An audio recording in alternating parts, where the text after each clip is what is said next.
Good morning and welcome to Homegrown Florida. I am Katrina and today we're going to be starting a new series, and the series is all about how to spend just 15 minutes in the garden every single day.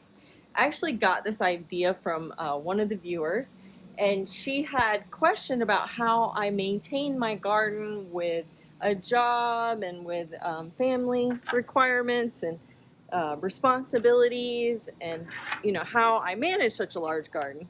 I don't necessarily think my garden is super huge. I kind of put it in the medium category for backyard gardens, but it brought up a really great point, which was how to manage a garden with all these other responsibilities that we have.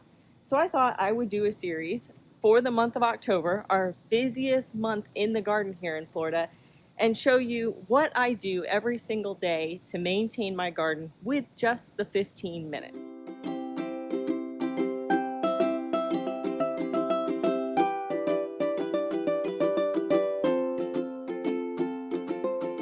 I do every single day in my garden when I first wake up and I'm taking the girls out to use the potty is I do my morning rounds in the garden. And basically what this means is I'm going through and I'm checking the garden to see if there's any issues.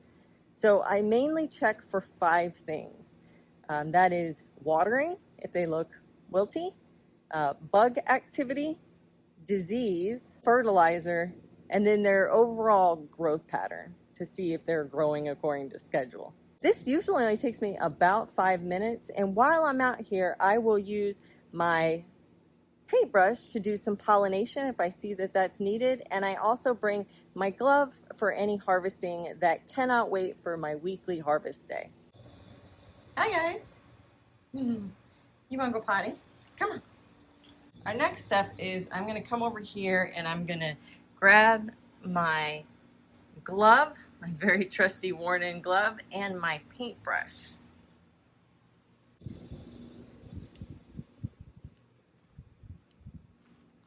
So here is an example where I'm looking at growth pattern and fertilizer. So these are my cucumbers, seedlings, and I put them in just a couple weeks ago, but you can see right there that yellowing of the leaves tells me that I probably need to fertilize these guys. We had a lot of rain, so one of the other big things I'm looking for, especially in my brush piles here that I have, is for any bugs, slugs, leaf foot bugs. So I've been having a problem with those, aphids.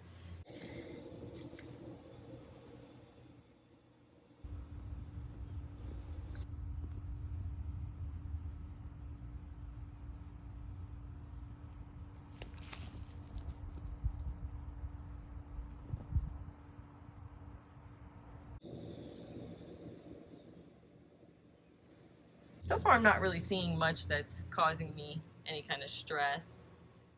I do have a few of my zucco beans that are on their way out, but that's normal growth pattern for them. I also have some powdery mildew going on several of my tropical squashes. As much as they have that, they have not seemed to be bothered by it, so I'm just going to leave them alone.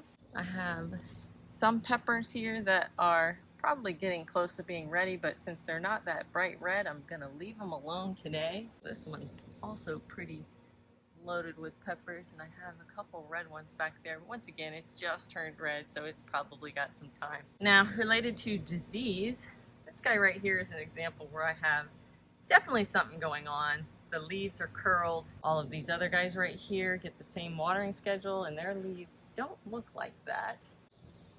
So I know that there's something going on with this guy right here. This is my only Carmen pepper plant, so I'm wondering if it is a variety situation. But either way, I'm not going to fuss with it. I'm going to leave it alone. I'm very much a survival of the fittest type gardener. If it lives, it lives. So after I've checked my garden for what needs to be watered, what needs to be fertilized, if there's any bug activity, disease issues, I just kind of make a mental note, or sometimes I actually put a note on my phone of how I'm going to resolve these issues or what I need to research, like with the pepper plant. Then I'll check my garden calendar, which I actually have a garden calendar where I keep all of my reoccurring activities or responsibilities I need to do, like fertilizing, planting, spraying for fungal diseases, those types of things I put on a regular schedule on my calendar. And I'm going to take a look at my calendar and make sure that one of those regularly scheduled times are coming up for the fertilizer, because I definitely know I'm going to need that on the cucumbers here shortly, as well as the copper spray for the tropical squashes. So that's it for today. That was our 5-minute walkthrough morning rounds tour of the garden. I do this every morning. It helps you get ahead of pests especially, but also, you know, if your watering is off schedule, if your fertilizer is off schedule, if you have a disease just starting, you can get ahead of it now rather than waiting till you have a much bigger problem and you've lost the whole plant. Head down into the comments and let me know what your regular schedule is. Do you have a morning routine? Do you have a morning rounds? Let me know. I'd love to hear it.